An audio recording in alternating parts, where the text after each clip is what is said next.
Hello जी, अस्सलाम वालेकुम। एक बार फिर हम अपने उस ही टॉपिक की तरफ आ गए हैं जो कि हम इससे पहली वाली वीडियो में कर रहे थे। That is the May June 2021 paper, जो कि हुआ नहीं था because of the corona virus in Pakistan.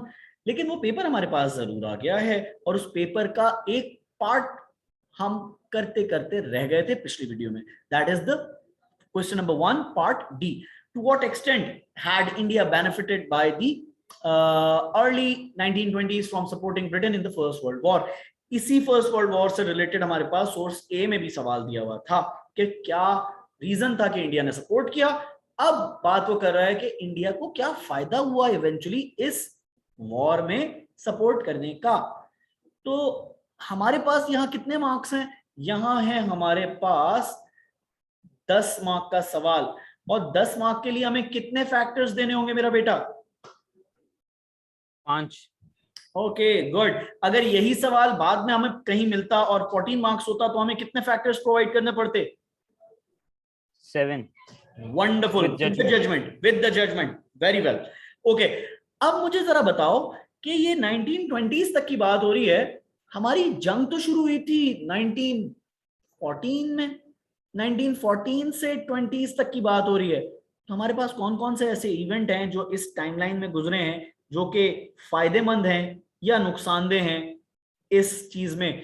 पहले ये याद रखो, टू व्हाट एक्सटेंट वाले सवाल का मतलब जो कि ज्योग्राफी की टर्म है ज्यादातर वहां पर कॉमन है, यहां पर अगर आ गई है तो टू व्हाट एक्सटेंट का उर्दू मीनिंग क्या है? किस हद तक। किस हद तक का कॉन्टेक्चुअल मीनिंग क्या है? कितना अच्छा फायदेमंद है, कितना अच्छा नुकसानदेह है। ठीक है, कितना बुरा है, कितना फायदेमंद है। तो ये बुरा और फायदा कोई कामयाबी या नाकामी की तरफ जा रहा है मामला। इसका मतलब ये टू व्हाट एक्सटेंट का सवाल जब भी आएगा ये तुम्हारे सक्सेस या फेलियर्स की तरफ इशारा करेगा। ठीक है, तो इसको इस तरह सॉल्व करना। ठीक है, घबराना नहीं है। ठीक है, ये सिर्फ तुम्हारा कान गुड हो पकड़ा गया। है। राइट हैंड से पकड़ा हुआ था, वही कान है, सिर्फ अब लेफ्ट हैंड से पकड़ा हुआ है। सिर्फ स्टाइल ऑफ क्लिपिंग चेंज किया है। ठीक है, सवाल वही है, सिर्फ स्टाइल चेंज हुआ है। Okay, give me the 5 points. क्या 5 पॉइंट्स आ सकते हैं फॉर द फायदा और द नुकसान जी? इस टाइमलाइन में कौन कौन से इवेंट थे?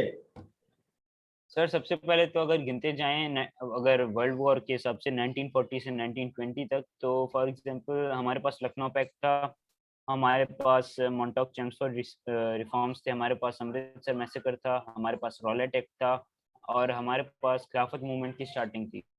ओके, तो तो 5 रीजन तो भाई।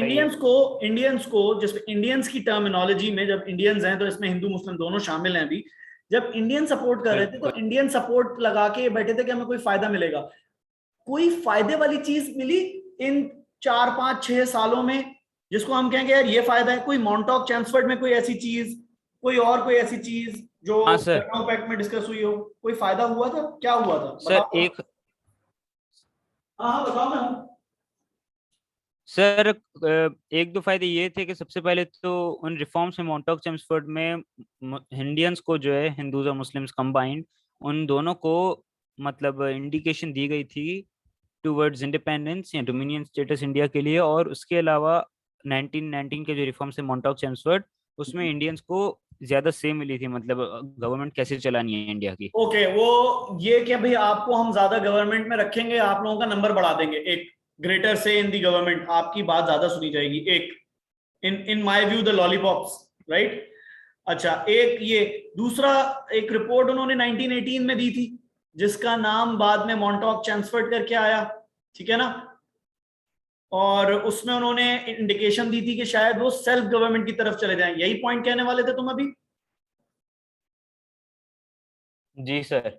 अच्छा, एक एक एक्ट आया था 1919 में। ठीक है, उसमें कोई फायदा हुआ था? लखनऊ पैक्ट में कोई चीज मान ली गई थी, वो चीज शायद गवर्नमेंट एक्ट ऑफ 1919 में भी मान हाँ, ली गई थी। Separate separate wonderful, electorates for wonderful. Muslims. अब देखो ये 3 हो गए, तुम्हें कितने प्रोवाइड करने हैं? 2 और। ठीक है ना?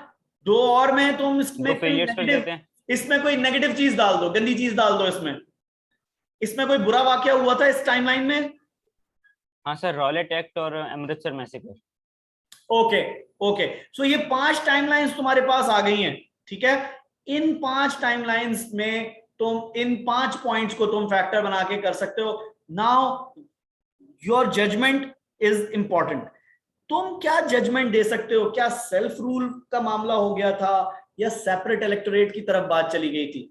मेरे ख्याल से सेपरेट इलेक्टोरेट एक जबरदस्त पॉइंट था, लेकिन लेकिन 1920s में हालात जो थे वो खराबी की तरफ ज्यादा चले गए थे because of the Amritsar massacre, right?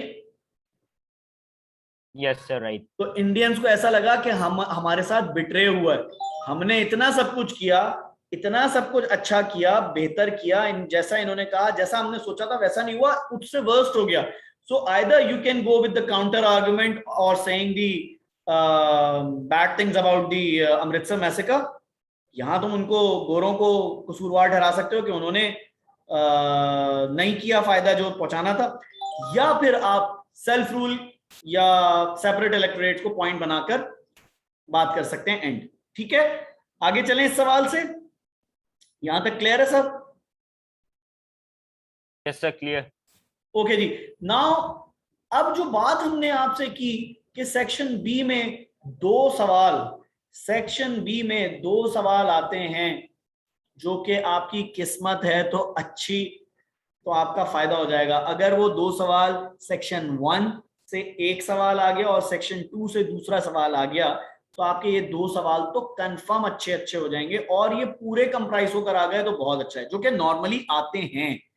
अब सेक्शन 1 हमारा बहुत पानी है, बहुत पानी है, हमने बहुत अरसे उसको रवा किया है, ठीक है, बहुत प्रैक्टिस की उसकी। Now here are the 3 parts of the question number 2।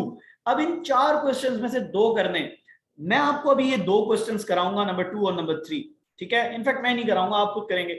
What are the achievements of mister Ranjit Singh? ये रंजीत सिंह की कोई अचीवमेंट थी भी? कौन था ये रंजीत सिंह? पहली तो ये बात बताओ। You need to provide 4 basic things. Sir, Ranjit Singh was the ruler of Punjab and NWFP at the time. And sir, he signed the Amritsar Treaty or the Friendship Treaty, otherwise known, in 1809 with the British, in which it was stated that they both are allies and will not fight against each other no matter what. Okay. Okay, give me That was any his other first point achievement. related to the reformers that we have studied about the Ranjit Singh. Yes. So other than that, in the Battle of Balakot in 1831, he defeated Sayyid Ahmad Shahid Barelvi. Wonderful, wonderful, zabardast. Okay, so these are the 3 or 4 facts and the development as well. Very well done. अच्छा जी, ये 4 points आपको समझ आ गए। फौरन चलते हैं, हमारा most favourite सवाल है यहाँ पर। देखें जी, बी में सवाल है, explain why Mohammad Ali Jinnah chose Urdu as the national language of Pakistan. जी मैं आता हूं जी। Explain why Mohammad Ali Jinnah chose Urdu as the national language of Pakistan. हमारे पास एग्जाम गाइडेंस में सवाल का जवाब मौजूद है। दोस्त who are watching me on the YouTube, जल्दी से जाओ page number 46 47 whatever the edition you have, उसमें जाके देखो, इस सवाल का पूरा जवाब दिया हुआ है और उसकी प्लानिंग भी बताई हुई है। सिर्फ उसमें एक चीज नहीं है, उस सवाल में वाई मोहम्मद अली जिन्ना चूज नहीं है, सिर्फ लिखा हुआ है explain why Urdu chosen as a national language. यहां पर सिर्फ स्टाइल ऑफ क्वेश्चन चेंज किया है, यहां पर सिर्फ स्टाइल चेंज किया है, आपको मोहम्मद अली जिन्ना ऐड करके दे दिया है, क्योंकि आपका जो एग्जाम गाइडेंस में सवाल का जवाब दिया हुआ है, वहां आखिरी फैक्टर, सबसे हैवी फैक्टर यही है कि मोहम्मद अली जिन्ना ने इसको इसलिए चूज किया था क्योंकि ये उर्दू हिंदी लैंग्वेज का भी एक कंट्रोवर्सी चल रही थी, और उर्दू लैंग्वेज ही में सारी आपकी पाकिस्तान मूवमेंट हुई थी। So that was the point जिसको यहाँ पे सवाल के तौर पे पेश कर दिया गया। So you should mention this point as well in the first beginning, और उसके साथ साथ आप उसकी हिस्ट्री और लिटरेचर के बारे में बात कर देंगे तो ये सवाल हो जाएगा। मेरे ख्याल से इस सवाल को इतना ज्यादा डिस्कस करने की जरूरत नहीं है, ये सवाल हम बहुत बार कर चुके हैं, और ये सवाल सेक्शन 1 के बहुत ईजी सवालों में से एक है, खासकर उर्दू लैंग्वेज वाले चैप्टर में यही सवाल एक आता है। ठीक है, अच्छा जी। नाउ द सी पार्ट, मेरे ख्याल से सी वाले पार्ट को जल्दी से डिस्कस कर ले कोई, जल्दी से, इन 2 minutes. We are having 14 mark question. We need to provide 7 factors. और हमें सर यहाँ ये हमारा शाह वलीउल्लाह वाला बहुत सवाल मिला है, ठीक है ना? हाँ बहुत नॉर्मल 1700 से 1850 तक वो जो शाह तीन वली रिफॉर्मर्स थे हमारे वही पास, मतलब मेन रिफॉर्मर है जिसने इस्लाम में सबसे ज्यादा कंट्रीब्यूट किया। सर वैसे शाह वलीउल्लाह ने ही सबसे ज्यादा कंट्रीब्यूट किया क्योंकि उन्होंने कुरान को ट्रांसलेट किया था और वो स्कॉलर थे at a very young age, जिसकी वजह से वो बहुत लोगों को टीच कर सके, प्रीच कर सके, जिसकी वजह से आगे रिफॉर्मर्स के लिए जगह बनी, जैसे कि हाजी शरीयतुल्लाह और सैयद अहमद शहीद बरेलवी। जबरदस्त। अच्छा, इसमें हमें स्कीम ऑफ वर्क क्या रखना होगा? हम अपने मैसिव पॉइंट्स जो है ना, 3 से 4 5 पॉइंट जो हैं वो हम शाह वलीउल्लाह के हवाले से ही आगे आगे करते हुए देखे जाएंगे, 3 से 4 5 फैक्टर्स। बाकी 2 फैक्टर्स में हम एक एक पैराग्राफ में हम सैयद अहमद शहीद बरेलवी और एक पैराग्राफ में पूरा कंसाइज कर देंगे हाजी शरीयतुल्लाह को। ये हमारे 7 पैराग्राफ्स हो जाएंगे, 7 फैक्टर्स। उसमें फिर आखिर में फिर हम जजमेंट दे देंगे कि जी शाह वलीउल्लाह ही सबसे जबरदस्त है, because he started it all over. ठीक है, आगे चले, इसमें तो कोई कंफ्यूजन नहीं है, ये तो हमारे पानी सवाल हैं, ठीक है ना? Moving towards the next question, describe what happened at the Allahabad address और इलाहाबाद इन दी 1930।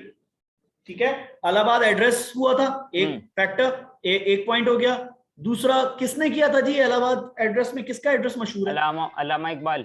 ओके, अब ये 2 फैक्ट्स हो गए, प्लस ये बताओ कि उस फैक्ट था क्या, उसको डेवलप कर दो दोनों को, वो बात बता दो। हाँ सर, इलाहाबाद एड्रेस अल्लामा इकबाल ने इसलिए किया था ताकि जो हमारे इंडिया के मुसलमान थे उस वक्त, वो पाकिस्तान को लड़ने के लिए अपना होप लूज ना करें, अपने होप को बनाए रखें। और उन्होंने टूर नेशन थ्योरी को वहां पे फिर से रिनाउंस किया था, जो सर सैयद अहमद खान ने स्टार्टिंग में बोली थी। उन्होंने कुछ नाम लिए थे, कुछ एरियाज। हाँ sir, north west areas of India could be a new area for majority of Muslims, क्योंकि वहां पे मेजॉरिटी मुस्लिम्स की। हाँ, उन्होंने पाकिस्तान के लिए जो नाम दिए थे स्टेट्स के, कि ये एक अमलगेटेड स्टेट हो जाएगी, उसमें सिंध, पंजाब, बलूचिस्तान। सर वो चौधरी रहमत अली थे। नहीं, इन्होंने उस एड्रेस में नाम लिए थे इन सारे इलाकों के। ठीक है, इन्होंने इलाहाबाद एड्रेस में नाम लिया था सिंध, पंजाब, बलूचिस्तान, कश्मीर। ठीक है, और that KPK which was the NWFP at that time. इन सारे जहां पे मुसलमानों की आबादी ज्यादा थी ना, उन जगहों का इन्होंने नाम लिया था कि that should be in the one state. लेकिन उस वक्त तक पाकिस्तान का नाम नहीं आया था, बिकॉज वो पाकिस्तान का नाम 1933 में आया था चौधरी रहमत अली के बाद। ठीक है ना? चौधरी रहमत अली की तो इन्होंने एक स्टेट का कहा था कि जहां जहां मुसलमान ज्यादा है वहां ही हो जाएगा। तो this will be the 4 mark question. ठीक है, देन फिर हमारा एक मशहूर जमाना सवाल, why the Muslim league was formed. तो यहां पर आप 3 फैक्टर्स देंगे, क्या 3 फैक्टर्स आ सकते हैं? जरा जल्दी जल्दी करो। Some Muslims needed a party to fight for their own rights. Okay. And Muslims got separate electorates in the Shimla delegation. That's why they needed it. To unite the Muslim community. 1. Okay. And Hindus had their own party, तो इनको बनाना जरूरी थी। Then to represent Muslims of India, कि उनके जितने भी political issues हैं वो सब हो जाए। और इसके पीछे सबसे बड़ा हाथ क्या था? शिमला डेपुटेशन। ठीक है ना? तो these were the basic things. और उर्दू हिंदी लैंग्वेज की भी कंट्रोवर्सी इसके साथ साथ थी। ठीक है ना? तो to protect the identity of Muslims. Okay जी, अब हमारे पास जो सवाल है वो क्या सवाल है? To what extent the outcomes of the war of independence beneficial for the India. ये वॉर ऑफ इंडिपेंडेंस हुई कब थी भाई? सुहेल नवीद, मुश्तबा, ये वॉर ऑफ इंडिपेंडेंस का ईयर कौन सा था? कब हुई थी? ये कौन सी जंग है? याद है कुछ?